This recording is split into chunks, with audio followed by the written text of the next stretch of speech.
அனைவருக்கும் வணக்கம். இன்றைக்கு ஒரு 3 முக்கியமான விஷயங்கள பார்க்க இருக்கோம். இந்துக்களுடைய மக்கள் தொகை மிகப்பெரிய அளவுல குறைஞ்சு போச்சு. இஸ்லாமியர்களுடைய மக்கள் தொகை அதிகரிச்சிருக்குன்னு ஒரு ஆய்வறிக்கை சொல்லுது. அந்த ஆய்வறிக்கையை யார் கொடுத்தாங்கன்றத பார்க்க இருக்கோம். அது உண்மையான்னு பார்க்க இருக்கோம்.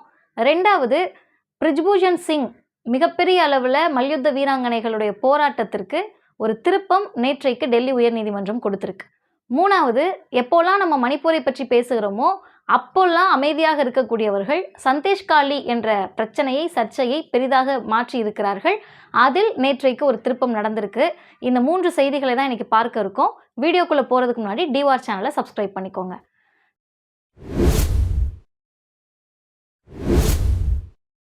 நேற்றைக்கு அரவிந்த் கெஜ்ரிவால் அவர்களுக்கு நீதிமன்றம் வழங்கி இருக்கக்கூடிய ஜாமீன் மட்டும் இல்லாமல் ஜூன் 1ஆம் தேதி வரைக்கும் அவர் தேர்தல் பிரச்சாரத்திலும் ஈடுபடலான் இருக்காங்க.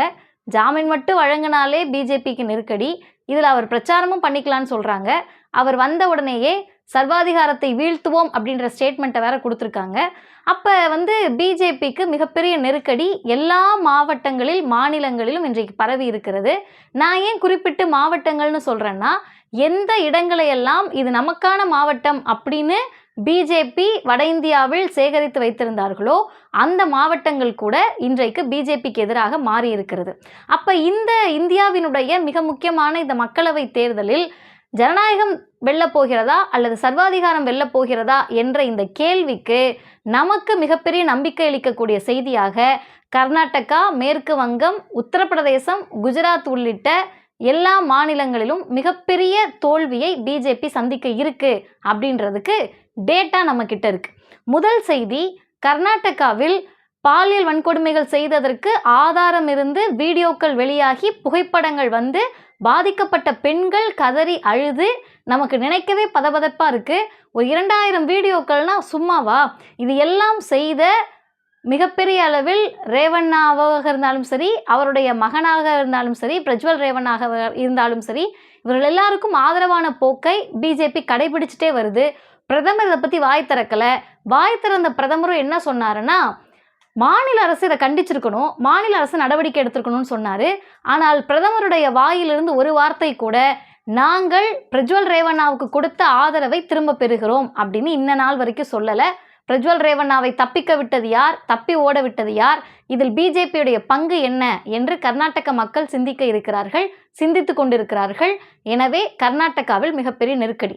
நீங்கள் அப்படியே வந்தீங்கன்னா, பிரிஜ்பூஷன் சிங் அப்படின்றவர் யாருன்னு கேட்டிங்கன்னா, பிஜேபியினுடைய ஒன்றிய அமைச்சராக இருந்தவர், மல்யுத்த சம்மேளனத்தினுடைய தலைவராக இருந்தால போடுறாங்க. நீங்கள் நினைக்கலாம் என்ன ஒருமையில் பேசுகிறீங்கன்னு சொல்லி. மல்யுத்த வீராங்கனைகள் அவங்க யாராக இருக்கலாம், எந்த மதமாக இருக்கலாம், எந்த ஜாதியாக இருக்கலாம், எந்த சமூகத்தை சார்ந்தவர்களாக வேணால் இருக்கலாம், இந்தியாவுக்காக விளையாடியவர்கள், இந்தியாவுக்காக தங்களுடைய உழைப்பை அர்ப்பணித்தவர்கள். அவங்க போய் ஒலிம்பிக்கில் தங்கப்பதக்கம் வாங்கிட்டு வரப்ப இந்த மோடி என்ன பண்ணாருன்னா, இந்தியாவின் மகள்கள் அப்படின்னு பூரிப்போடு அவங்களோட புகைப்படம் எடுத்துக்கிட்டாரு. டெல்லி வீதியில் அந்த மல்யுத்த வீராங்கனைகளை தரன்னு காவல்துறை அதிகாரிகள் ஒரு தீவிரவாதியைப் போல, கொலையாளியைப் போல, கொள்ளை கூட்டத்தைப் போல, மிகப்பெரிய குற்றம் இழைத்தவர்களை போல இழுத்துட்டு வர்றப்ப அதே அன்னைக்கு டெல்லிக்கு சென்ற பிரதமர் மோடி ஒரே ஒரு நிமிடம் நினைத்திருந்தால் அவங்கள போய் பார்த்துருக்க முடியும். ஏன் பிரதமர்னா அவங்க பெரிய இறங்கியே வர முடியாத அளவிற்கு கிரீடத்தை தலையில் சுமக்கக்கூடியவர்களா? பிரதமர் போராட்டத்தின் போது எந்த பிரதமருமே என்ன ஆச்சு அப்படின்னு கேள்வி கேட்கக்கூடாதா? மக்களுடைய பிரச்சனையில், மகளிருடைய பிரச்சனையில், பெண்களுடைய பிரச்சனையில் உங்கள் நாட்டில் இருக்கக்கூடிய வீராங்கனைகள் தெருவில் இறங்கி போராடுறப்ப என்னதான் பிரச்சனை? எங்கள் கட்சிக்கார் மேலே நீங்கள் பிரச்சனை குற்றத்தை சுமத்துகிறீர்களா? நாங்கள் விசாரிக்கிறோம், நீங்கள் கவலைப்படாதீங்க, உங்களோடு நாங்கள் நிற்கிறோம். ஒரு வார்த்தை, ஒரு சொல் பேசக்கூடிய இந்த நிமிடம் வரை மோடி சொல்லலை. அந்த பிரிஜ்பூஷன் சிங் மீது ஒரு எஃப்ஐஆர் பதிவு செய்ய வைப்பதற்கு அத்தனை போராட்டம் நடந்துச்சு. ஆண்கள், பெண்கள் என்று எல்லா மல்யுத்த வீரர்களும் சேர்ந்து டெல்லியில் போராடி நீதிமன்றத்துக்கு போய் உச்சநீதிமன்றம் சொல்லுது அவங்க மேலே நீங்கள் ஏன் குற்றப்பத்திரிகை தாக்கல் செய்யாமல் இருக்கீங்கன்னு. அதற்கு பிறகு காவல்துறை அதிகாரிகள் வழக்கு பதிவு செய்கிற போது நேற்றைக்கு டெல்லி உயர்நீதிமன்றம் மிக அழுத்தமாக என்ன சொல்லியிருக்குன்னா, பிரிஜ்பூஷன் சிங் மீது குற்றத்தை சுமத்துவதற்கோ அல்லது இவர் மீது குற்றத்தை பதிவு செய்வதற்கோ எல்லா முகாந்திரங்களும் இருக்கிறது. அந்த மல்யுத்த வீராங்கனைகள் கொடுத்த புகார் சரியானது. இதை தீர விசாரித்து இதற்கான தண்டனை வழங்க வேண்டியது கட்டாயம் என்ற வகையில் நீதிமன்றம் சொல்லி இருப்பது சற்று ஆறுதலை கொடுக்குது. ஏன்னு கேட்டிங்கன்னா, ஒரு தவறை செஞ்சிடறாங்களா பிஜேபியில் இருக்கவங்க, அவங்களுக்கு உச்சபட்ச தண்டனை என்ன தெரியுமா?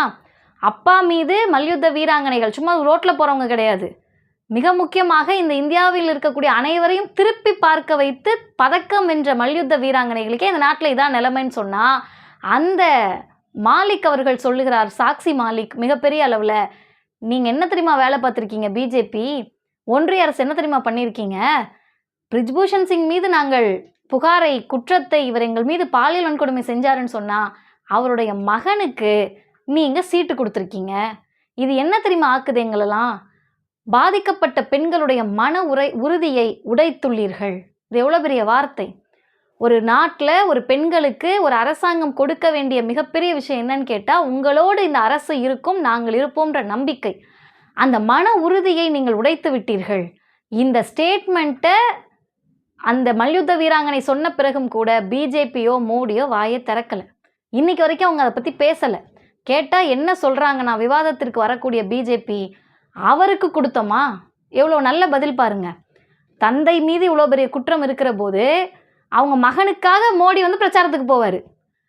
பிரிஜ்பூஷன் சிங் மீது இவ்வளோ பெரிய குற்றம் சுமத்தப்பட்டு நீதிமன்றம் சொல்லுது இதுக்கு முகாந்திரம் இருக்குது, இவர் குற்றவாளி தான் என்று உறுதிபட சொல்வதற்கு எல்லாத்தையும் நீங்கள் சமர்ப்பிங்கன்னு நீதிமன்றம் சொல்லுகிற போது அவருடைய மகனுக்கு சீட்டு கொடுத்து நாங்கள் பிரச்சாரத்துக்கு வர்றதுக்கும் தயாராக இருக்கக்கூடிய ஒரு மோடி போன்ற பிரதமரை இந்த நாடு கொண்டிருக்கிறது. பிரிஜ்பூஷன் சிங்கிற்கு எதிராக நீதிமன்றம் சொல்லியிருக்கக்கூடிய கருத்து இந்தியா முழுமைக்கும் பரவி இந்தியாவில் இருக்கக்கூடிய ஒட்டுமொத்த பெண்களும் இன்றைக்கு பிஜேபிக்கு எதிராக, மோடிக்கு எதிராக திரும்பி இருக்கிறார்கள். இந்த நேரத்தில் தான் அரவிந்த் கெஜ்ரிவால் வெளியே வராரு. எல்லா இடத்துலையும் பாலியல் குற்றச்சாட்டுகள் அதிகமாயிட்டு இருக்கு. நடத்துறது ஃபுல்லாக பிஜேபி தான். பிஜேபி அரசே ஆதரவாக இருக்குது. பிரச்சனைக்கு பாலியல் வன்கொடுமை செய்கிறது குற்றம் சாட்டப்பட்டவர்கள்லாம் யாருன்னு கேட்டால் BJP MLA, BJP MP, BJP ஒன்றிய அமைச்சர், பிஜேபி யாருக்கு இப்போ மக்களவைத் தேர்தலில் சீட்டு கொடுக்குதோ அவங்கெல்லாம் அப்படின்னு நிரூபணமான பிறகு இது பாரதிய ஜனதா கட்சி அல்ல, பாலியல் வன்கொடுமை செய்யக்கூடிய கட்சின்ற அளவிற்கு பெயர் பிராண்டான பிறகு இவங்களுக்கு ஒன்றும் முடியல. என்ன பண்ணலாம் அப்படின்னு ஒரு 2 பிரச்சனையை கிளப்புறாங்க. அதில் முதல் பிரச்சனை தான் இந்த சந்தேஷ் காலி. இந்த சந்தேஷ் காலி பிரச்சனை என்னென்னா, மேற்கு வங்கத்தில் இருக்கக்கூடிய ஒரு பகுதி. இந்த பகுதியில் திரிணாமுல் காங்கிரசினுடைய ஒரு பிரமுகராக, மிகப்பெரிய ஒரு நிர்வாகியாக இருக்கக்கூடிய ஷாஜகான். இந்த பேர் பத்தாதா? உண்மையாகவே நான் சொல்லுகிறேன், இந்த வீடியோ மூலமாக சொல்கிறேன், ஒரு குற்றத்தை பெண்களுக்கு எதிராக இழைக்கிறார்கள்னு சொன்னால் அவர்கள் இந்துவாக இருந்தாலும் சரி, இஸ்லாமியராக இருந்தாலும் சரி, கிறிஸ்தவராக இருந்தாலும் சரி, நாத்திகராக இருந்தாலும் சரி, அவர் எந்த இயக்கம், எந்த கட்சியாக இருந்தாலும் சரி, பெண்களுக்கு எதிராக நடக்கக்கூடிய குற்றங்கள், கொடுமைகளுக்கு எதிராக மிகப்பெரிய தண்டனையை கொடுக்க வேண்டியது அவசியம். அது யாராக வேணால் இருக்கலாம், எவ்வளோ பெரிய ஆளாக வேணால் இருக்கலாம். குறிப்பிட்ட நாம் ஆதரிக்கக்கூடிய கட்சியாகவே இருந்தாலும் பெண்களுக்கு எதிராக குற்றங்கள் நடக்கிற போது அந்த பெண்களின் பக்கம் நிற்பது தான் அறம். அந்த அறத்தோடே நான் சொல்லுகிறேன், சந்தேஷ் காலியில் ஷாஜகான் ஒருத்தர், அவர் இஸ்லாமியர் என்பதற்காகவே இவர்கள் குற்றத்தை சுமத்தி பிரச்சனையை பெருசு பண்ணாங்கன்னு ஒரு தகவல் வருகிறது. நான் நடந்ததை சொல்கிறேன். பேர் தான் நீங்கள் பிரச்சனையா, மதத்தை சாயமாக பூசி பிஜேபி அரசியல் செய்தா இல்லையான்றதை பார்க்கக்கூடிய நீங்கள் முடிவு செய்து கொள்ளுங்கள். அந்த நிர்வாகி என்ன பண்ணுறாருன்னு சொன்னால், அவர் மீது எங்களுடைய பட்டியலின மக்களும் பழங்குடியின மலைவாழ் மக்களும் எங்களுடைய நிலத்தெல்லாம் பிடுங்கிட்டாரு, குறிப்பாக ஒரு 3 பெண்கள் எங்கள் மீது பாலியல் வன்கொடுமை செய்தார் இவர் அப்படின்னு சொல்லி கம்ப்ளைண்ட் பண்ணுறாங்க. ஒரு 55 நாட்கள் தேடிய பிறகு ஷாஜகானை கைது செய்கிறாங்க. இப்போ என்ன ஆயிருக்குன்னு கேட்டிங்கன்னா, திரிணாமுல் காங்கிரஸில் இருக்கக்கூடியவர்கள் இதுக்கு எதிராக இப்படி ஒன்று நடக்கலை அப்படின்னு சொல்லி தொடர்ந்து பேசிக்கிட்டே வராங்க. இப்போ நம்ம என்ன நினைப்போம், குறிப்பிட்ட அந்த கட்சியை சார்ந்தவர்கள் அப்படி தான் பேசுவாங்க. நேற்றைக்கு அந்த 3 பெண்களில் ஒருவர் போய் என்ன பண்ணியிருக்காங்கன்னா, உண்மையாகவே இப்படி எதுவும் நடக்கலை, அவர் எங்களை பாலியல் வன்கொடுமைக்கு ஆளாக்கலை, நடந்தது என்னன்னா ஒன்றிய அரசினுடைய, அதாவது அந்த தேசிய ஊரக வேலை வாய்ப்புக்காக நாங்கள் உங்களுக்கு உதவி பண்ணுறோன்னு சொல்லி ஒரு வெத்து பேப்பரை கொண்டு வந்தாங்க, ஒயிட் பேப்பர், எம்டி பேப்பரை. அந்த பேப்பரில் கையெழுத்து வாங்கினாங்க வெற்றுத்தாளில். எதுக்கு, வேலைக்காக தானேன்னு சொல்லி அந்த உதவி கிடைக்க போதுன்னு கையெழுத்து போட்டு நான் கொடுத்தேன், அவ்வளோதான். இதை இவங்க என் மீது ஷாஜகான் பாலியல் வன்கொடுமை செய்தார்னு சொல்லி கம்ப்ளைண்ட் கொடுக்க சொல்லி ப்ரெஷர் பண்ணாங்க. எங்களை துன்புறுத்தி மிரட்டி எங்களுடைய கொலை மிரட்டல் விடுத்து கையெழுத்து வாங்கிட்டு போய் அதே மாதிரி கம்ப்ளைண்ட் ஃபைல் பண்ணிட்டாங்க.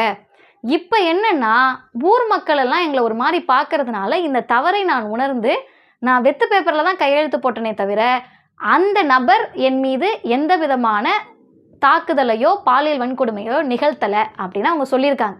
இப்போ என்ன ஆயிருக்குன்னு கேட்டால், குற்றம் சுமத்திய பெண், ஒரு நபர் மீது இவர் குற்றம் செய்திருக்கிறார் அப்படின்னு சொன்ன பெண்ணே, இல்லை பிஜேபி என்னை மிரட்டுது, நான் இதை சொன்ன பிறகு நீ ஏன் உண்மையை வெளியே சொன்ன, உண்மையை எல்லார்ட்டையும் சொன்ன, உண்மையை பொதுவெளியில் சொன்ன, உண்மையை ஊடகத்துக்கிட்ட சொன்னேன்னு சொல்லி எனக்கு கொலை மிரட்டல் விடுப்பார்கள், தயவு செய்து எனக்கு பாதுகாப்பு வழங்குங்கள்னு அந்த பெண் கதறுகிறார். அப்போ மேற்கு வங்கத்தில் மிகப்பெரிய இடி. இது எல்லாத்தையும் சமாளிப்பதற்காக பிரதமருடைய பொருளாதார ஆலோசனை குழு ஒரு ஆய்வறிக்கை வெளியிட்டிருக்கு. அந்த ஆய்வறிக்கை என்ன சொல்லுதுன்னா, 65 ஆண்டு காலத்தில் இந்துக்களுடைய மக்கள் தொகை 7.8% குறைந்திருக்கிறது, ஆனால் சரிந்திருக்கிறது.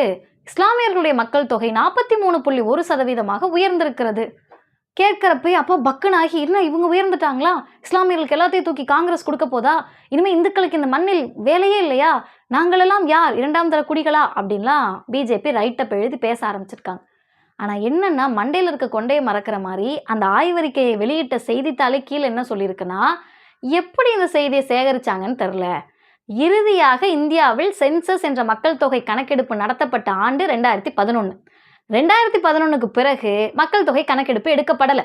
2021 எடுத்திருக்கணும், இவங்க எடுக்கலை. அப்போ எந்த அடிப்படையில், எந்த மக்கள் தொகை அடிப்படையில், அதுவும் குறிப்பாக 2 மதங்களை சொல்லி 2 மதங்களை மட்டும் ஒப்பிட்டு இந்துக்கள் சரிவு இஸ்லாமியர்கள் உயர்வு என்று எதன் அடிப்படையில் இவர்கள் சொல்லுகிறார்கள்? அப்போ திட்டமிட்டு எல்லா இடங்களிலும் எல்லா மாநிலங்களிலும் சரிவை சந்திக்க இருக்கக்கூடிய பிஜேபி, நாடாளுமன்ற தேர்தலில் மிகப்பெரிய தோல்வியை சந்திக்க இருக்கக்கூடிய பிஜேபி திட்டமிட்டு இஸ்லாமியர்களுக்கும் இந்துக்களுக்குமான போட்டியாக இந்த தேர்தலை மாற்ற பார்க்கிறது. இஸ்லாமியர்களும் இந்துக்களையும் எதிரிகளாக நிறுத்தி இந்த போட்டியை சந்திக்க இருக்கிறது. ஆனால் உண்மை என்னன்னா, ஆர்எஸ்எஸ்னுடைய தத்துவம் என்பது எதிரிகளை போலியாக தயாரிப்பது. எதிர்த்தாப்புல எதிரியே இருக்க மாட்டாங்க, ஆனால் இவங்க தான் உன்னுடைய எதிரி எதிரி எதிரின்னு சொல்லி சிறு வயதிலிருந்து போலியாக எதிரிகளை கற்பித்து பழக்கப்பட்ட ஆர்எஸ்எஸ் இன்றைக்கு அதே நடைமுறையை இஸ்லாமியர்களுக்கும் இந்துக்களுக்கும் எதிரான போட்டியாக சித்தரிக்கிறது. ஆனால் அறிவுள்ள மக்கள் சிந்தித்து பார்க்க வேண்டும். இந்த மண்ணில் இஸ்லாமியர்கள் நமக்கு போட்டி கிடையாது, நமக்கு எதிரானவர்கள் கிடையாது, இஸ்லாமிய மக்கள் நம்முடைய எதிரிகள் கிடையாது. நம்மோடு இங்கு வாழக்கூடிய நம்முடைய மக்கள். இந்தியா என்பது இந்துக்கள், இஸ்லாமியர்கள், கிறிஸ்தவர்கள், நாத்திகர்கள், பௌத்தர்கள் என்ற அனைவருக்குமான நாடு என்பதை உறுதி செய்யக்கூடிய தேர்தலாக இந்த நாடாளுமன்ற தேர்தல் இருக்க வேண்டும். மக்கள் முடிவை எழுதுவார்கள், பிஜேபிக்கு பாடம் புகட்டுவார்கள். பொறுத்திருந்து பார்ப்போம். நன்றி. தொடர்ந்து சமூக அரசியல் நிகழ்வுகளை தெரிந்து கொள்ள டிவார் சேனலை சப்ஸ்கிரைப் செய்யுங்கள்.